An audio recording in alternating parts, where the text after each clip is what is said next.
little spiritual practice I recommend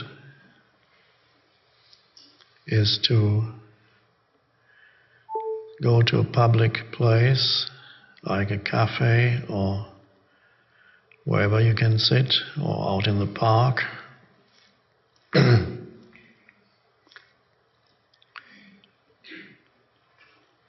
And watch humans, people watching.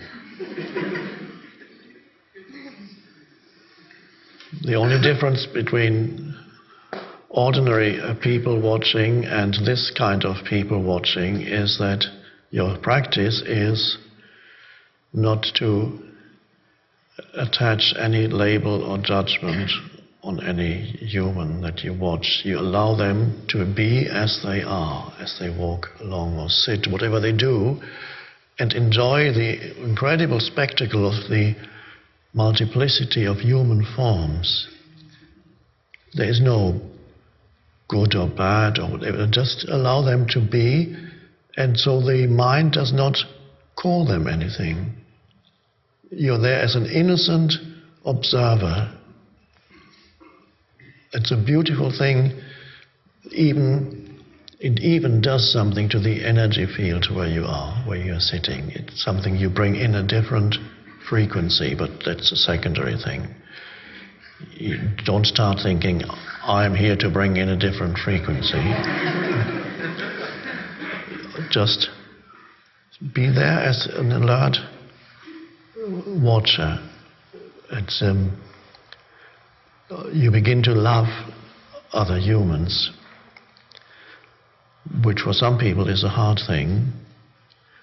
It's easy to love a dog.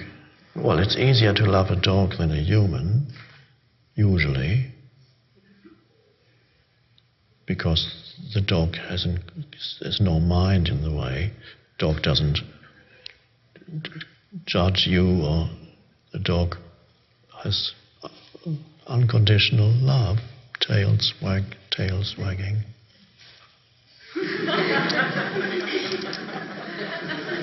Well, it's easy to love a creature like that, but the humans are different. Who are you? What do you want? What does he want from me? So it's a beautiful practice. And the next step up, of course, is to watch people that you know very well in the same way when they are moving wherever you are, at home or whatever, where there's a lot of past that you share, and then be present even with people with whom you share a lot of past. But your first practice is with strangers, so to speak, with whom you don't share a lot of past. Next step up is you practice with relatives, friends, family. Just spend little moments when you watch them without wanting anything. Do it with your children without saying, you should be doing this, why are you doing that? Just what? You can also say, yes, brush your teeth, it's fine, but watch. Beautiful. So that's incorporating awareness practice into everyday life, and it's so enjoyable. It's such great joy. I've been doing it for many years, people watching. And you love everybody, no matter what they look like, because it's all the human form expressing itself in so many different ways.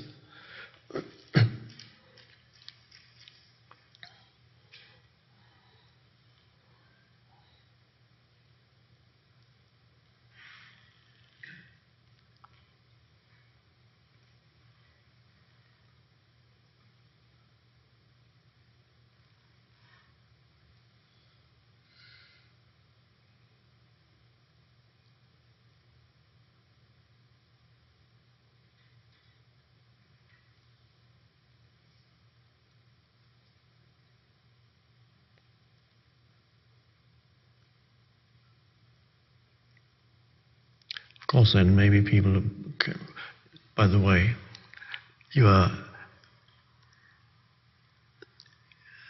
it's less likely that people will even notice you when you're in that still presence watching. You very rarely actually attract attention to you, which maybe to the ego that's not such a great thing, but well, some egos are uneasy with attention. It's a reverted thing. Anyway,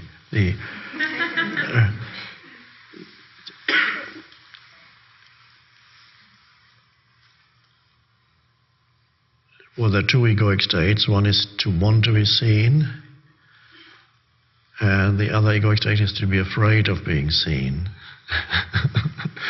Two phases of the ego.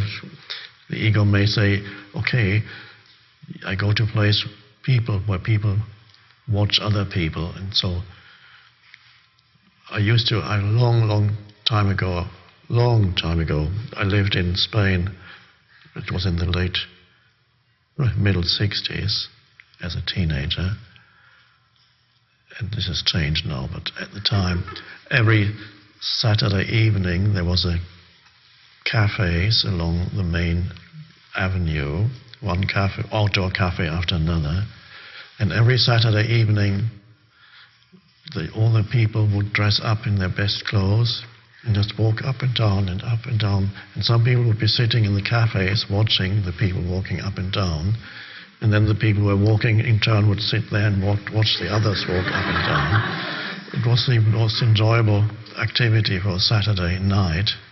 It has changed now. They don't dress up anymore, but that's an egoic activity, is wanting to be seen. Look at me. And the reverse of that is being scared of being seen. I hope that nobody's looking at me. That's ego too. In conventional terms, we think of ego as somebody who says, look at me, but the other is equally ego, just as strong, the shy one. So it's going beyond both, and just if people are looking, then you're again, if you're not there as a thinking person, you're there as presence. It doesn't matter if they're looking. It doesn't add anything to who you are, or doesn't detract anything from who you are. Even the attention of 100 people doesn't add anything to who you are in truth. To the ego, it could be a great thing. Many egos love attention, except those who fear attention.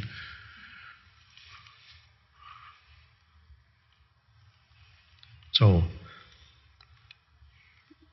if you are in a position where people are looking at you, again, to be still and present, you go beyond both the timidity of not wanting to be seen or the pride of, oh, they're all looking at me.